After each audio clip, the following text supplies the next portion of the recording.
reality. I'm a fighter, and I believe that I'm an overcomer. Yes, sir. Yes, sir.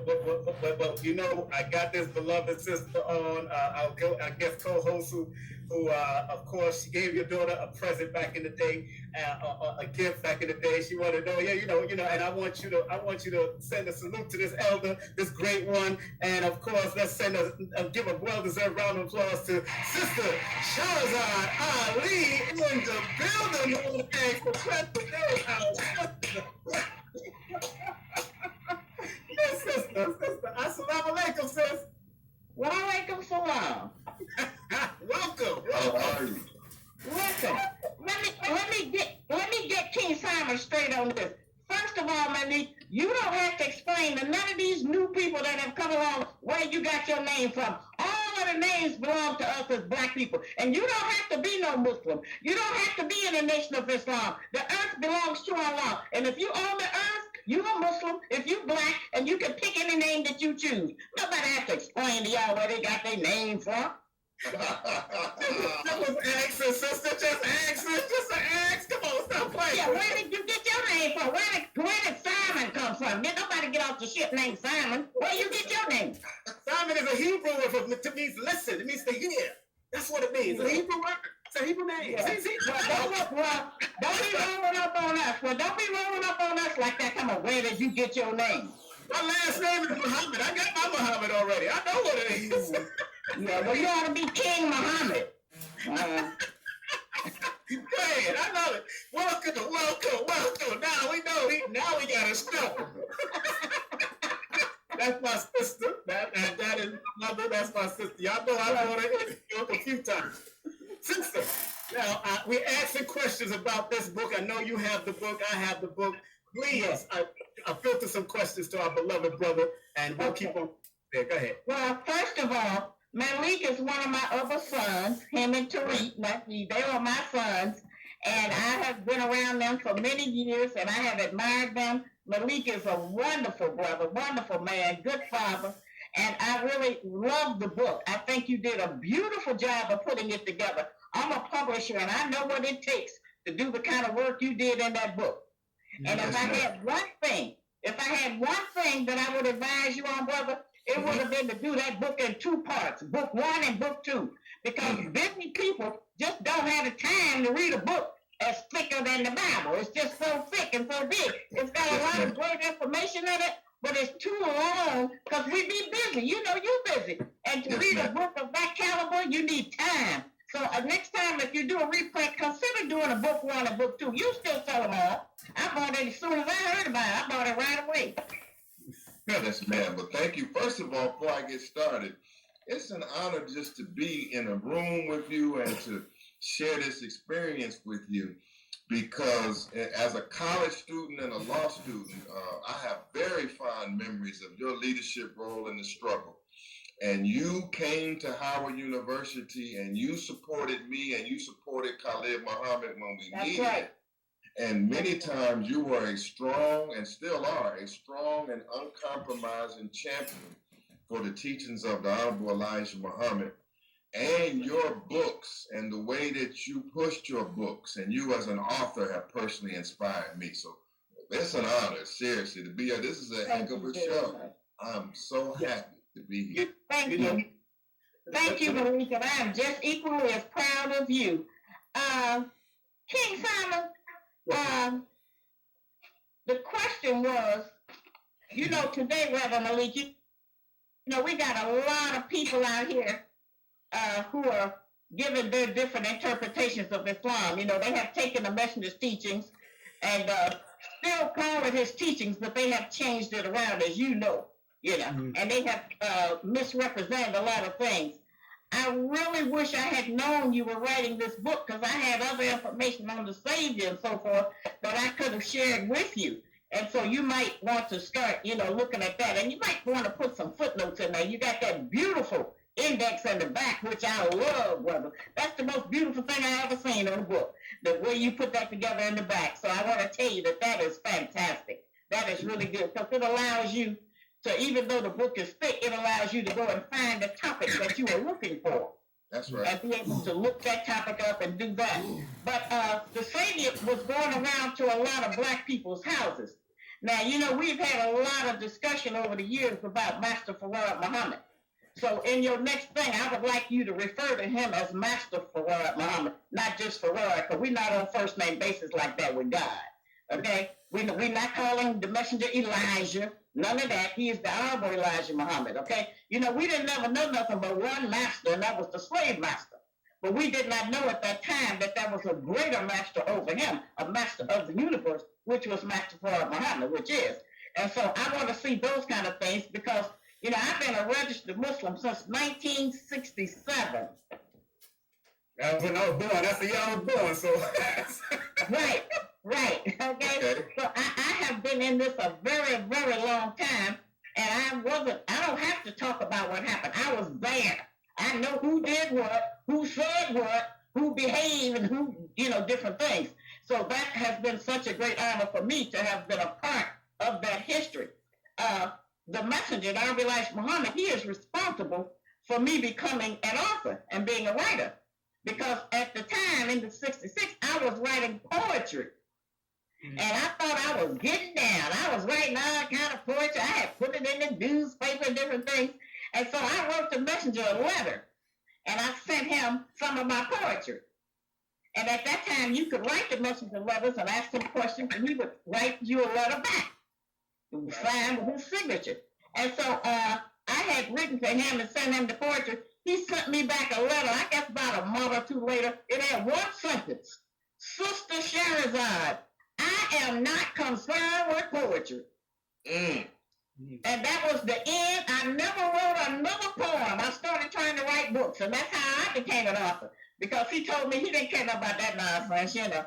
So I went and I started writing, and that the rest, as we say, is history. You know, I was able to do that. But let me tell you a couple other things about Master Farad Muhammad. You know, we have issues with people. This is Master Farad Muhammad right here. For the people that never seen him or don't know who God is. Because Master Farrakhan don't tell you who God is. He wants you to think he God. You know. But many of us don't know the story that he went from black people's house and taught them how to cook. Taught them to eat the Navy bean, to stop eating pork. He taught them how to clean their house up. He traveled around and he did those kind of things. He used the fabrics, the silk, as an entrance to get into our people's homes and to talk to them under the understanding that they would be buying some beautiful fabrics from the East, okay? So he did those kind of things, and he went around, and let me straighten this. There is no first, second, and third resurrection. There ain't but one resurrection, okay?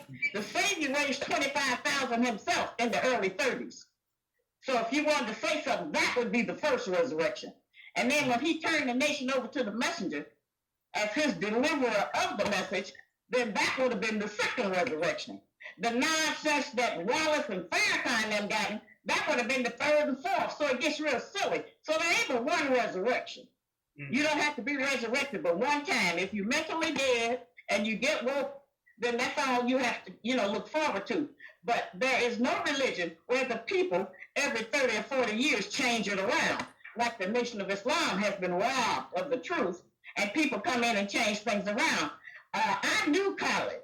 He and I were very close friends, and we used to argue. You have never seen no arguments. He and I would argue in the hotel. We couldn't do it in the public, okay? And we would have different disagreements about things because I didn't like him cursing, claiming he was representing the teachings of the messenger. And I told him, you don't have to curse to do that, And if he was in a city and I was there, I would go where he was and we would eat together. And if I was in the city, he would come where I was and we would eat dinner together. He didn't have no money at the time, Mr. Devil. So I would pay for dinner. All right? That's what we whatever. But, Sister, let's talk about that with Malik. Malik, now, I know you mentioned in the book about Khallid and his tones and how he delivered his message sometimes. It was sometimes hard, streetcore. And I know Minister Farrakhan reprimanded him a few times. What was that all about? Would you think with Minister Farrakhan and him? Do you Okay, think? let's get to that's a very heavy question. Yes, And please. then to add into that Sister Queen Sharazad Ali had debates with him about that's interesting. Yes. Certainly, Sister Sharazad, I appreciate your comments about the book. And as the second edition comes out, I'm going to interview you also. I'll take a few points from you for the second edition. I want to say that before I talk about the language question, that this is a objective, scholarly rendition of important parts of the founders and the history of the Nation of Islam.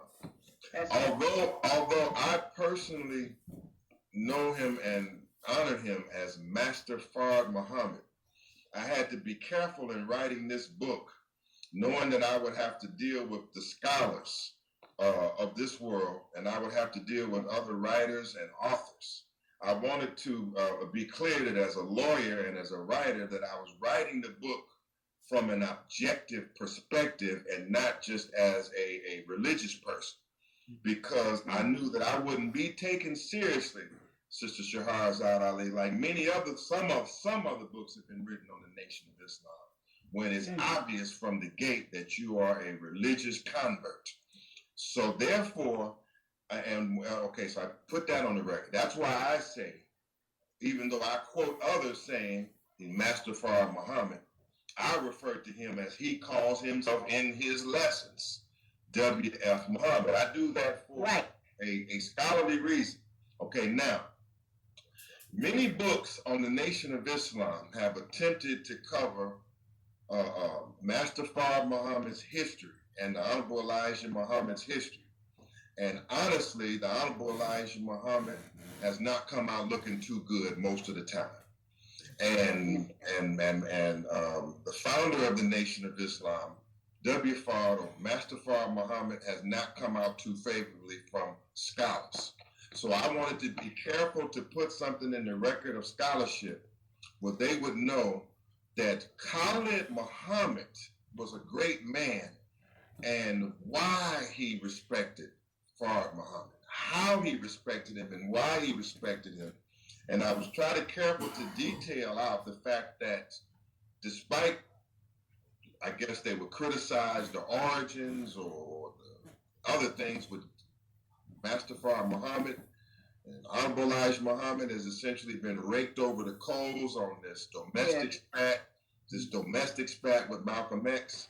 I mentioned that, but I wanted the Honorable Elijah Muhammad to be written about in history in a way that is objective, yet supports my contention that he's one of the greatest and one of the most effective. I quoted somebody saying he was the most effective black leader we ever had. And that Fard Muhammad's his teaching, outside of the question of whether he's God or not, to the religious belief, his teaching and his doctrine, I said, in no short span of time has any man's doctrine been so effective and adhered to as Fard's doctrine, which spreads all the way past Elijah Muhammad. It goes into the 1960s. The Black Panther Party, Malcolm X, there is divinity in his doctrine because that's the teaching. We fighting here. We're talking about the teaching here. So as I close this point here, Sister Sharazad, all in all, Khalid Abdul Muhammad, in my judgment, upheld the teachings stronger than anybody. We can talk about some of his language. We can talk about the fact that he was seen carrying guns. But when you weigh it out on the scale of who upheld the teaching, the lessons, that the white man is the devil. If Khalid Muhammad had not held that up, and if it would not be continued to be held up in this hour, I know there are other pockets of persons who believe in it. But if Khalid Muhammad didn't uphold the teachings, and if it was not continued to be upheld, there's a threat that the teaching would be wiped out, that you would only be able to go back and find it. You may hear me out now. I'm hearing you. So I consider Khalid Muhammad to be one of the his mission was to uphold and preserve many of those core teachings of Elijah Muhammad that otherwise would have been either distorted, lost, changed. And that was a reason. I say that Khalid Muhammad, to a great extent, gave his life, gave his career, and all of that for the teachings. Now let's talk about his language. Well, maybe you argue with him about the word goddamn. Well, his defense on that was that God had damned the white man, and that the entire teaching was about God damning the white man. So I don't say he was using foul language when he said God damn. Well, But is there something else? Okay. Is there something else you take in? Let me go. All right, I hear you. And Khallid did reach the youth, but he did not stop the teachings from being distorted or people lying about it. And Minister Farrakhan, as you mentioned, King Simon, that Farrakhan had to reprimand him. He got a nerve trying to reprimand somebody, and he is up on the stage now cursing and using all kind of ignorant and filthy and slang language in front of the sisters and the children and everybody. So he just hadn't got to it yet. Khallid was maybe opened the door for that kind of language and did that. He was a good believer. He was a good brother, and he reached more youth than would have been reached. I give him that. He absolutely did. And I remember once Khallid asked me to go to the Million Youth March up in New York. And so I said, well, Khallid, you going to be able to protect me? Because, you know, they're going to be going wild up there. You done made everybody mad and everything. He said, yeah, sister, I'm going to have the fruit over there. I said, I don't know, because, see, it's going to go good and then it's going to snap. So I don't think I'm going to be able to go. He was so disappointed. I think that was around the time that Sharpton gave him that $50,000. I'm not sure. But anyway, I didn't go. Sharpton never gave Khalid Muhammad $50,000. No, it was Master P, right? Master P. Well, Master P gave something, but it was more. He gave something, but it was much more than that. Now, Master P came through. He helped out. God supported us. Well, that's what they were saying in New York at that time. Okay. That's where I got that from. Some brother told me that in New York. So I'm glad you straightened that out for me, because I had never known Sharpton giving no money away. And so I thought that was going to be a big deal. But at any rate, sure enough, they tore the stage up, the devil moved in, and they all went crazy. So I was glad I did not go. And I kept telling him, you can't put the sisters out there on the front line like you brothers. You got to keep us back. You know, we have a teaching that says the baby was hid in the wilderness to keep the dragon from devouring it. So everybody couldn't be out front. And as a woman, I'm just a sister. And I try to stay in my place. I never hardly get in things unless somebody just getting obnoxious about the messenger, you know. But I know that the teachings have been changed. I know that Khallid, he did what he should have did for himself. He went for self instead of trying to stay there with that nonsense that Farrakhan was teaching, because he had changed so many things around. So I am glad that Khallid went for self. He was a wonderful example of strength. And I remember once we went to something here in Cincinnati, and Khallid was speaking, and I took my sister over the meeting. She did everything but drop her knees on the floor. And I had never seen her admire no black man, but she was so taken with him. She just started, and he was so beautiful. I have never seen a black man more handsome and finer than him.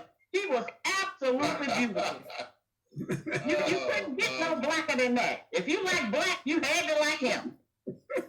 Well, let me say, there's a lot in what you're saying. Certainly, as a point in the book, I says that he was viewed sometimes as, and he was a very handsome man, and even to some, as a sex symbol. The former portrait. Yes, he should have had a calendar. He should have had a calendar. But you know, there's so many things about his. You know, there's a chapter in here called "Anything to Keep the." Well, there's a chapter called "The Nation Is Back" and a section called "Anything to Keep the Doors Open." Yes. And it talks about Khalid, and it talks about Farrah Gray's mother, Sister Khalida, and Khalid Muhammad and his Rolls Royces and the way, and his unique style and his personality and all of that. So that's part of the book. It wasn't so easy, Sister Queen Sharazad, as we point out here. when you say you're glad that Khallid went for self, that was a torturous road for him. And it's recounted in most of the books. See, and you know, even when I was with Dr. Khallid, you know, it was easy for me to say, well, Khallid, you know, if they don't want you there, you can't get along there. Just go ahead and form your own group. Let's just go do this. When I look back years later, I said, Malik, Zulu, Shabazz, that was very easy for you to say. You didn't put your life and your blood and everything into this. And it's only to know that when you fully commit yourself to something, fully commit yourself to a cause, a leader, and an organization, 100%, and you end up on the bad side of it, and there is no pension, there is no unemployment program. You telling me? You telling me? No, that's a good statement, Brother Malik. That's a good statement, Brother Malik. And outside of material things, just heart. This is a battle between Khalid Muhammad's mind and his heart. His mind is for black liberation, reparations, separation, freedom, and independence. His heart is there too, but his heart is also tied with an intense love for his leader. And if his leader takes a different political path, takes a different religious or theological path, then Khallid is torn between what he knows is right and his personal love towards his leader. And the whole book is talks about the fallout in this love affair between two men whom I come to the nation for, and many who come to the nation for. We come there, for those who are watching, for who? Farrakhan and Khallid. In the 80s, in the late 80s, and the early 90s, we are there for Farrakhan and Khallid. And those, many of us who were with Khallid, sometimes we didn't know about Farrakhan, and some of us who were black nationalists, we didn't not favorable to the Malcolm X situation, honestly, Sister Sharazad. As black nationalist college students, we were like, well, Farrakhan, Nation of Islam, I mean, didn't they hit my man Malcolm X? But it was Khalid.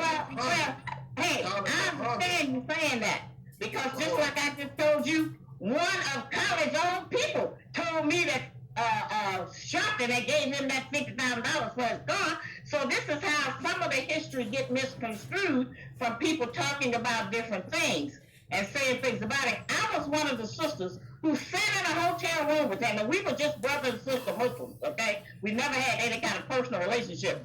But as we would sit there and talk, I said, brother, you're not going to be able to carry that kind of rage that you have without taking your medicine. We used to have it about that, because he had high blood pressure. And I said, you got to take it. I said, I take it. I said, now I can believe that the devil tricking me into taking the medicine. I said, but since I know that I have that racing heart because I bring a warrior spirit to it, I'm just a woman. I say, you being God, I know what you bring. I see it, I hear it. I say, so you got to take something to offset that. You got to eat right, and you got to take them pills to keep your heart steady. So I used to have that argument with him. And then when he didn't take it, I guess it must have been probably a couple of years later that I heard he had passed, you know. So we have to sometimes submit to things that we don't like the idea, but if it's something that's possible to keep us alive, so we need him. You're covering several subjects. I'm going to cover that subject in specific. The question would be, how did Khalid Muhammad pass? Was it from natural causes, or would it be from an assassination attempt? Yes. You can important question, whether it was from natural causes or an assassination attempt. I'm going to take one step back, though. King Simon asked me about the language question. Yes. And you asked specifically what about? I'm going to come back to it. Let's not forget his passing. But you asked about his language question. We know that Sharazad Ali had some issues with his language. But you pointed out the issue that the leadership of the Nation of Islam purportedly had with his language. Right. What was your question? No, I said I know he reprimanded him, but I know also that Khallid followed one of his lectures back in the day where he also spoke very articulately about the white woman and the bitch word.